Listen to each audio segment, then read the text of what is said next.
if you're not on the bus, if you miss this one, you may actually miss the complete opportunity to ever become wealthy from real estate.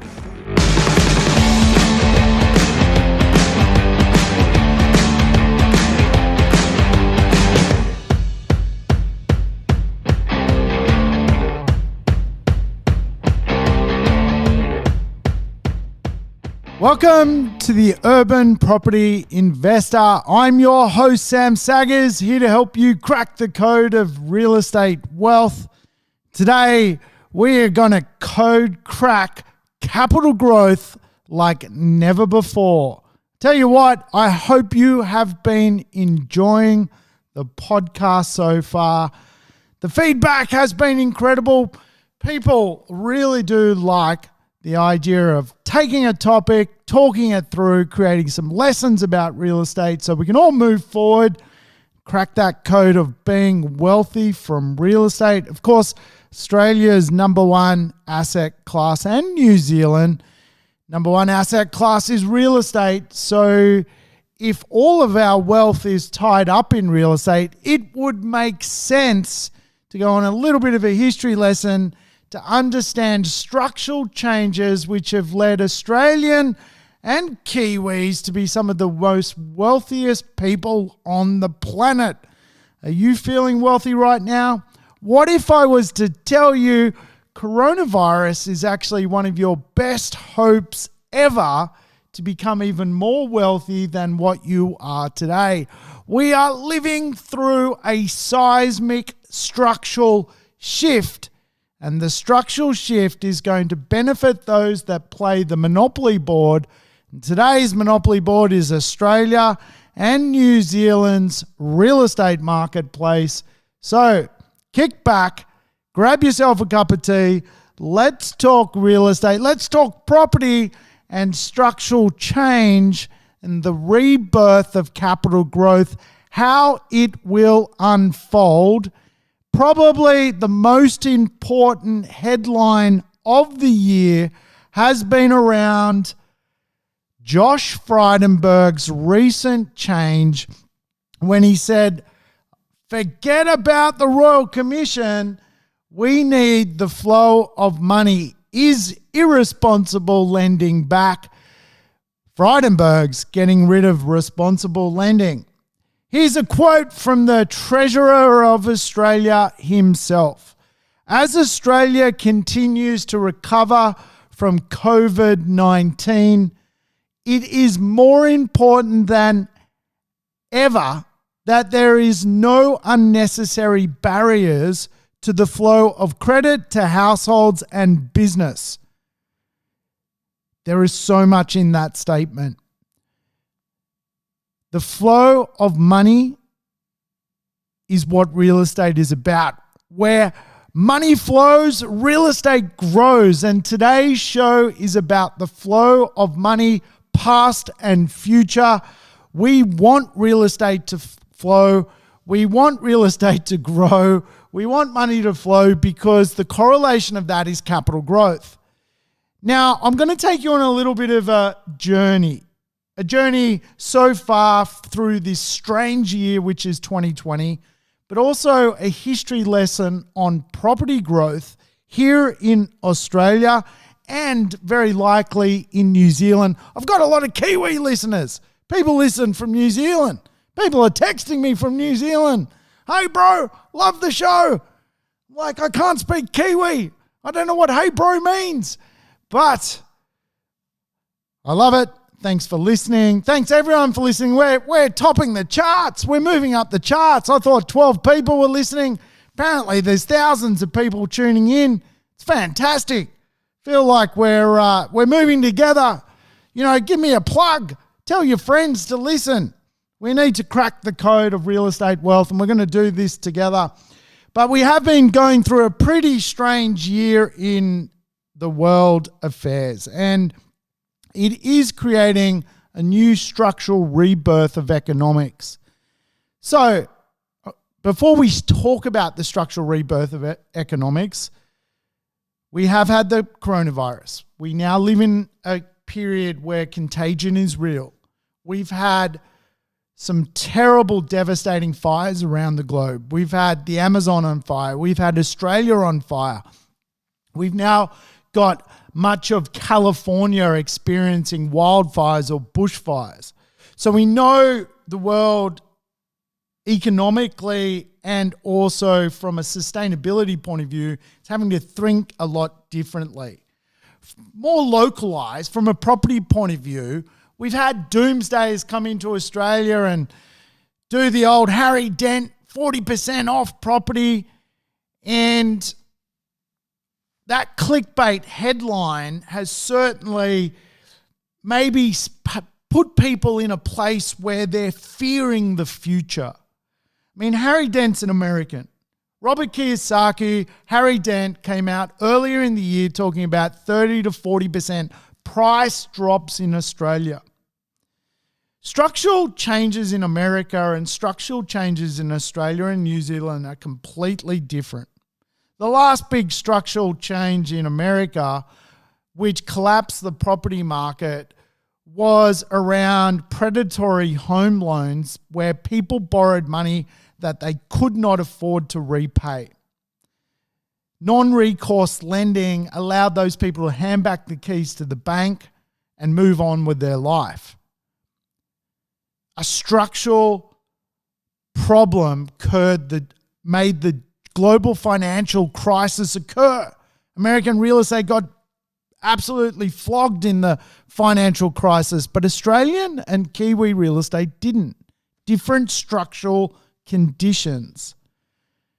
In Detroit, America, 700,000 people left that city, leaving 500,000 homes vacant over the course of the last 30 years. That is a seismic structural change for that city. Why did it occur? The loss of jobs, the change in production, particularly in the car sector, automobile sector.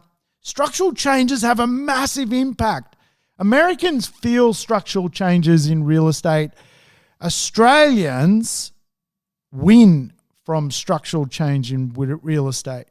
And when we think about capital growth, we think about properties going up in value, often the conversation is actually about property clocks and cycles and supply and demand. These are micro elements of growth. When we track real growth, where properties go up exponentially fast, there is structural reform which is occurring behind the scenes. I'm going to take you on a history lesson of structural reform in Australia, which proves capital growth occurs in big bounds by virtue of structural change. That the market goes up, yes, by things like supply and demand and demographics and influences from infrastructure like roads or trams or trains. But real blistering speed growth happens by virtue of structural change. Bill Evans, Westpac's chief economist, put out a report, 2022, some big numbers of capital growth here in Australia. Brisbane, 20%, Perth, 18%, Melbourne, 12%, Sydney, 14%. Big capital growth numbers. Why has Westpac changed its tune around property performance? Of course, 2020 and 2021 may be years which are great buying opportunity property marketplaces. In fact, if you're sitting on the fence and you're a fence sitter and you're like one of those people that thinks the market's going to go down so they're not going to buy, and then when the market's going up, it's too hot so I'm not going to buy, you've got to slap yourself right now. This is what I want you to do. Give yourself a dead leg. Punch yourself in the leg because you need to move on, because you potentially will miss the greatest restructure of the next wealth effect. The wealth effect makes you wealthy. And Westpac has already put out early signals in 2022, 20% capital growth year. What happens in 2023? What happens in 2024? Will we actually see real estate go up so much in value that if you're not on the bus, if you miss this one, you may actually miss the complete opportunity to ever become wealthy from real estate? You know, you're going to have to look at other asset classes if you miss the next wealth effect. You're going to have to, I don't know, hope Bitcoin doubles down again, because if you miss the next structural change in real estate, you're going to hurt. I don't want that to happen to you. Harry Dent is wrong. Real estate structurally is not going to disappear in value and go back to what it was worth in the 1980s. Structurally, Australia has gone through a lot of different changes. And Australians and Kiwis are some of the most wealthy people on earth. According to the World Index of Wealthy People, Australia sits in 6th position as the most wealthy human beings that walk the earth. I mean, we are lucky, right? We live in one of these places where people want to come to, where people don't want to leave, where there's enough knowledge, education, and lifestyle to stay. We are so goddamn blessed. And as part of that blessing, government also wants us to be wealthy. See, here is the science, right? If you have equity in your own home, if you've got value in your own home, let's say you bought your house for $800,000 and it's worth $900,000 today. You don't have money in your pocket from your home, but you know your home is worth more than what you paid for it. Psychologically, that does something to you. The little psychologist, pretty famous guy by the name of Maslow, 5 basic human needs human beings have. One of the biggest of those human needs is certainty. If you feel wealthy, if you feel certain, even though you're potentially not even wealthy, but you've got money in your own home, guess what you do? You spend your wage, you get a credit card, you live, you spend. Because you spend, that stimulates economic growth in Australia. Because you spend, that creates a job. The government in Australia structurally wants you spending. If they can help engineer that your property is going to be worth more, psychologically, you sleep at night better. You don't mind spending your wage income to stimulate growth in the economy. Productivity is a measurement of spending. Josh Frydenberg has announced, he's made it today. That's a lot of balls to go, bugger the Royal Commission. Let's throw out the book on responsible lending and get money flowing. Remember, when money flows, real estate grows. This is such a structural shift on what the future of real estate actually looks like. Let's do a bit of a history lesson. Let's talk about property cycles. And I think a lot of people kind of spend their professional career talking about, well, the Sydney cycle looks pretty good. It looks like it's going to go up in value. And we talk about growth, but real growth comes from structural change. Yeah, you can make 20 grand because the market goes up because it's undersupplied. You can make 40, 50 grand because the market goes up because it's undersupplied or rents are too high. There are 6 market drivers that drive an economy. They are economics itself, which I'll talk about later. They are supply and demand, which real estate is the beneficiary of right now. There's not enough stock out there. We are depleted of real estate. Building is not occurring. Property markets are running out of real estate. Yields. Yields are a big player in economics. Yields at the moment are pretty strong. The cash rate is so low. The yields are so good compared to money in the bank. Demographics is just what people want, consumer habits. Then we've got population, infrastructure, and economics, which I'll talk about later. The big wealth effect happens though because one of these paradigms changes. Now, if we want to go back and do a bit of a property lesson in Australia and New Zealand, you can go back to the 1970s. Let's go back to, we're rewinding. Let's rewind to the 1970s. Sam Saggers is born 1975. What is going on? Well, I'll tell you what was going on in the 1975. Property values were pretty inexpensive. You could buy a property for a can of Coke. Apartments were $11,000. Houses were $20,000. And in 1970, my mum didn't work. Mums all over my neighbourhood were not working.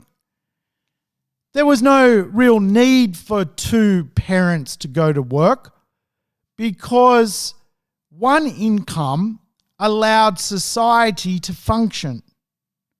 However, people wanted to work, and the idea of more people coming into the economy created more revenue for households.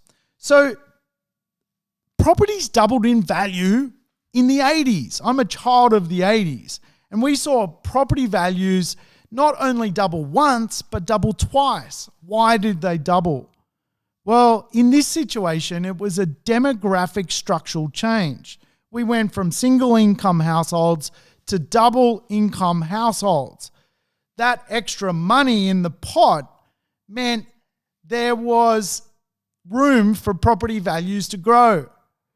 You see, where money flows, real estate grows. In that situation in the 80s, from the 70s, you saw money flowing by virtue of demographic change. Human beings changed what they did. This doubled down the amount of money in a family budget and then doubled property values. It's a big structural change of society. So you get it, right? Structural change is what real estate is about, and you're living a structural change right now. In the 1990s, real estate, again, changed structurally. Prior to the 1990s, to borrow money from the bank, you had to suit up, do a little tap dance for the bank manager, and hope to God that he would lend you money. He or she would lend you money. The banks were not allowing capital to flow like they do today. In fact, back then, it was very difficult to get a loan. My father bought our family house using vendor finance. He could not borrow money from a bank. The seller, the vendor, had to lend my father money to buy the property off him. In fact, back then you had things like credit unions. Qantas had a credit union, Qantas Credit Union. They created their own bank for their own workers to borrow money because it was impossible to go and borrow money anywhere. Australia had a lot of credit unions back before the 90s because you had the teachers' credit union, the police officers' credit union, you had credit union after credit union, because fundamentally, if you wanted to borrow money, you usually went to your credit union to borrow it to try and buy something. It was so difficult to borrow. After the 1990s, we had a bank deregulation, a massive structural change in real estate. What happened was credit became easy. Because credit became easy, property values went on to double in value. Credit is just the flow of money. Because money flowed in the 90s, you saw a property cycle occur. You saw real estate double in value. By the early 2000s, we had seen real estate grow and grow and grow. And as a society, as Kiwis and Aussies, we started to realize wealth can be created from property. In the early 2000s, we then saw the next structural shift here in Australia. And it is again around the idea that if money flows, wealth grows, real estate grows. In the early 2000s, Australia entered a mining boom. We had a Prime Minister by the name of John Howard, and John Howard was very pro the wealth effect. What occurred was two big dynamics. Migration. John Howard invented the skilled migration policies which dominate Australia today. You bring skilled people into your economy, you will get wage growth. Two things happened: skilled wage growth and mining. People could go off to a weird town in the middle of nowhere, drive a truck, and get paid hundreds of thousands of dollars here in Australia in the early 2000s. People were fleeing to far-flung parts of northern Western Australia to drive a truck and get paid a fortune from the great iron ore miners of Australia. The coal miners of Australia in far north Queensland paid big bucks. What this did was create huge amounts of pressure on wages. Australia's mining boom was as much an infrastructure boom. Infrastructure created wage growth. These mines needed all sorts of new equipment, technology, and as such, we were talking billions of dollars of spending to produce the minerals that Australia today is lucky to own and sell. So this mining boom created a wage boom. People who didn't really, one could say, deserve a wage increase got a wage increase. The receptionist at the office that was on $30,000 a year went to $55,000 a year. The clerk in the office went from 40 to 70. The guy on 70 went from 70 to 100. The guy on 100 went from 100 to 140. Everyone got a pay rise. Not because we added more value to our job, because the inflation rate in society was so strong, we had wage growth. In 2007, I was borrowing money from banks at 13% interest. Today, in 2020, I pay 3%. In 2007, there was a big structural change in society that wages grew so much that in many marketplaces, real estate doubled in value. You had Sydney doubling from sort of 2000 to 2004. You had Brisbane doubling from 2004 to 2007. You had Perth doubling the same period as Brisbane, 2004 to 2007. It was fast, man. Like, people were making 10, 20 grand a week because of the structural change of wages in society. So when we think about capital growth, quite often we're a little bit disappointed because, yeah, we buy a property and we're waiting for Melbourne to grow, we're waiting for Hobart to grow, we're waiting for Brisbane to grow. And a lot of that is micro issues, things like supply and demand, things like small amounts of migration. When we get these big hits of capital growth, they are structural changes in society. 2008, we had the GFC in Australia. Well, we had it around the globe, didn't we? It was everywhere. It was killing economies. Australia stood up pretty firm, didn't crack, didn't have a recession, and the wealth effect really unfolded by virtue of the GFC. See, these downturns in economics are actually so fantastic because you start a new era. The fact that there were downturns in the 80s, the 90s, the fact that we are now in a downturn is actually really good for wealth building. Now, it probably doesn't feel that way because you know someone who's been karate chopped from Corona. The old Corona's giving the old karate kick. But it will not feel like that into the future. It looks like coronavirus is fairly well getting back under control in Australia and New Zealand, thankfully. Even good old Melbourne's got like 6 people with the coronavirus. Everyone's angry at Dictator Dan. Think Dictator Dan's a Marcus. He's a communist. Throw Dictator Dan out. Everyone hates Dictator Dan. We will move on as a people. We will survive coronavirus and we will, per Westpac, start to enjoy the next wealth effect in 2022. 20% capital growth in Brisbane. 12% capital growth in Melbourne.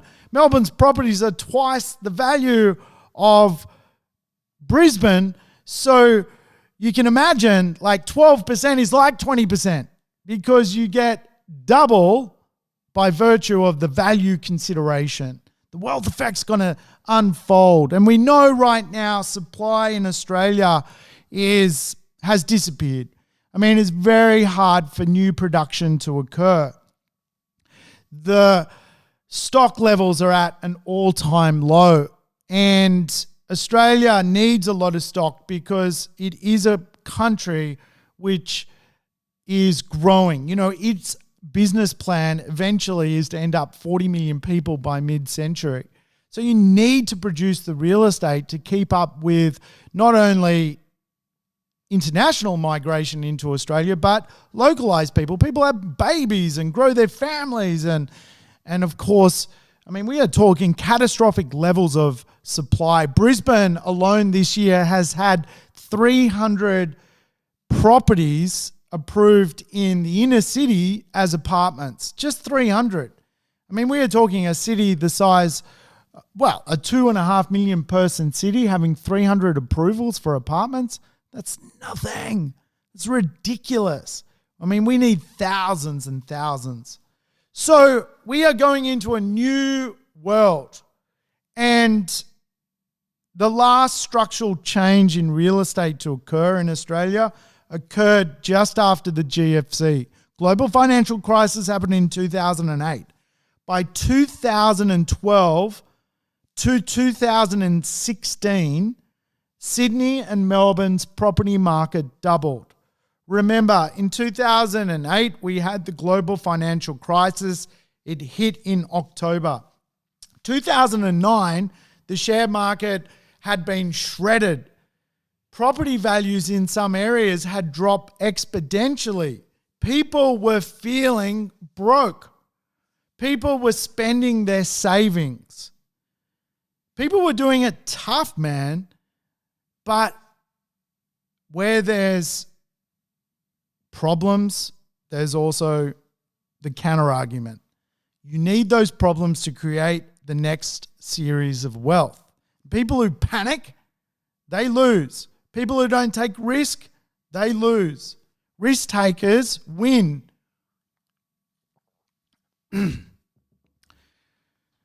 Back in 2008, we had the GFC. 2009, 10, and 11, people did not have the savings to propel the country forward. Now, remember the psychology of this. If you've got equity in your own home or your properties you own, you feel safe. If you feel safe, you go spending. If you go spending, you create a job. If you create a job, that person continues to spend themselves. And of course, we end up with this productive community. GDP is a measurement of growth, which is a measurement of spending. So what did the government do for the last wealth effect? Well, the last wealth effect, the government did something which they had not done much before of, which was to allow foreign investment into Australia. Foreign funding has supported Australia's economic development by permitting more capital investment than domestic savings would otherwise allow. Think about that statement. If we don't have money, there's no money flowing. So what we do and what we can do is go and get money from another country and bring it into our country, which creates money flowing. The last wealth effect or structural change in real estate, which saw Sydney and Melbourne double its property prices between 2012 and 2016, was foreign intervention into the Australian property market. We can see an absolute correlation of capital growth from the amount of intensive foreign investment into residential property back in that era. Why? Because we did not have the savings to create wealth ourselves. We needed to allow other people into our economy to do that for us. And here in Sydney, it was pretty blatant. You could see a property that a local would buy back in 2012, 13 for $400,000, and an offshore investor would pay $500,000 for it. We thought they were bonkers, but what was actually occurring was the creation of growth for you. You were the winner if you owned real estate in Sydney or Melbourne. Why Sydney or Melbourne won? Foreign investors knew them as big cities, so they technically knew to invest in them. At that point in time, Brisbane and Perth and Adelaide and Hobart and Canberra were less known places. For overseas investors, it was an easy decision. Sydney is a great place. It's a world-class city. It's cheaper than Shanghai. Let's move our money into Sydney. Artificial demand, prices rising, and of course, that creates what we call the wealth effect. Structural change creates wealth. The last structural change, or the last downward structural change, I should correct myself, the last downward structural change in real estate occurred by virtue of the Banking Royal Commission.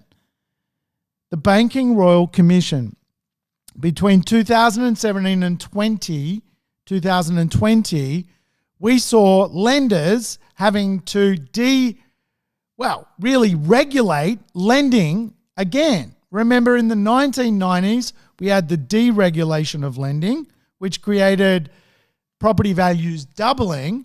In 2017, we had the regulation of lending.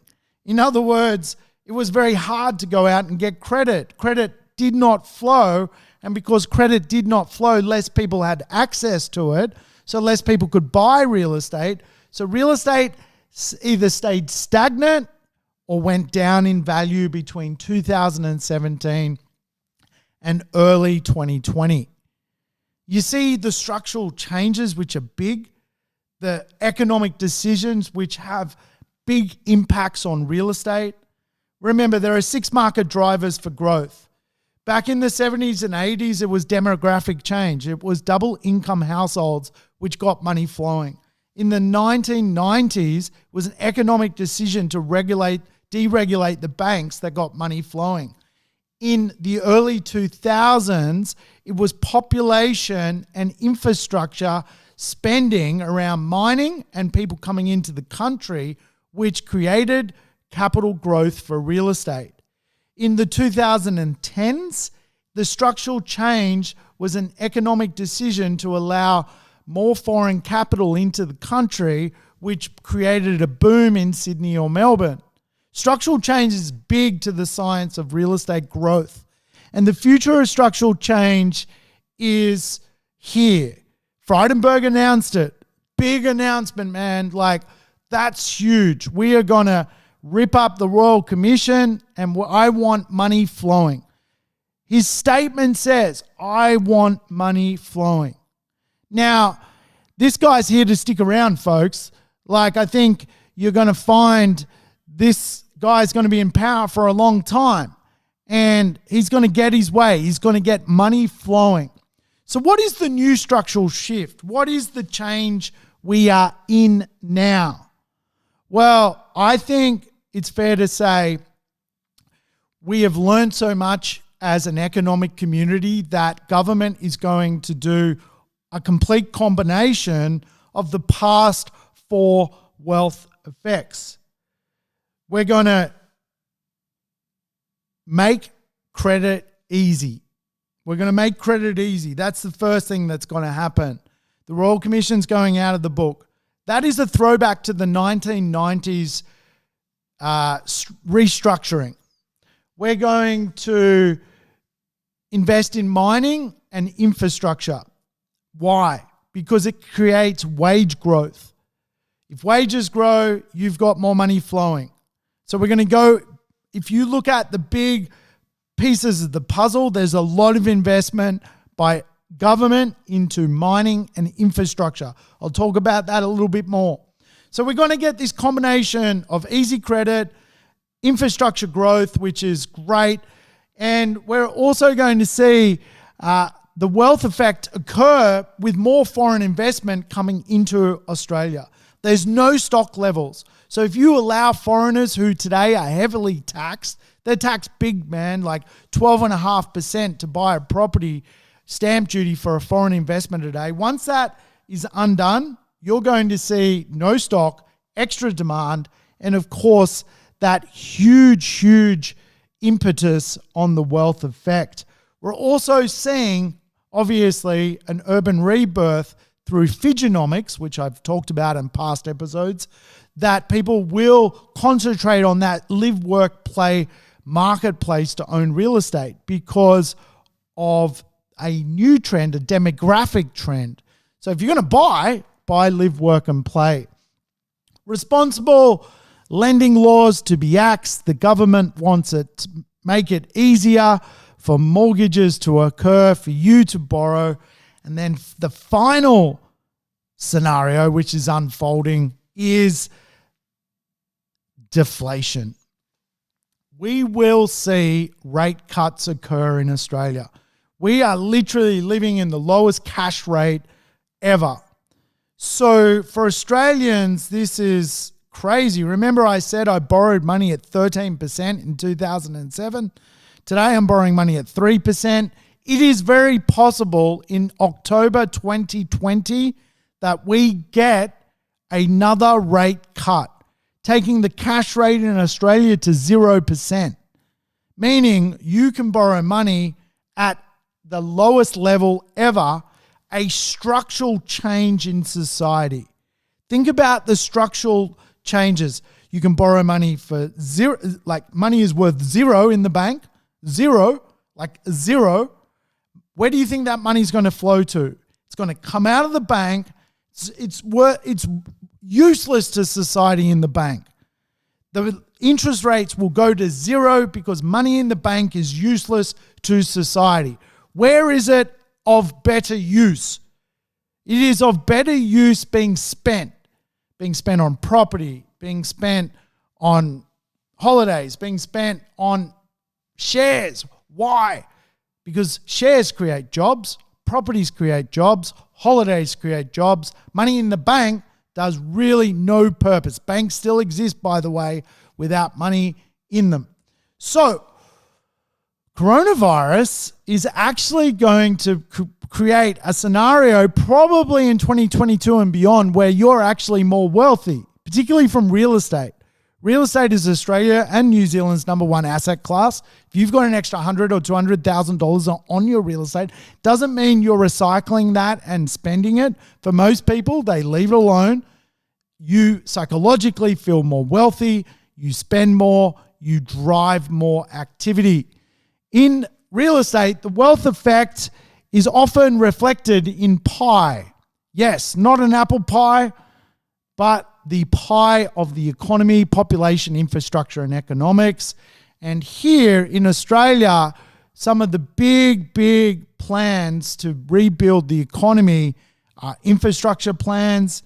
If you want to get to know them, little tip from me, go to Infrastructure Australia priority list. You will notice much of the infrastructure spend is occurring in our big major metropolitan areas on roads and rail.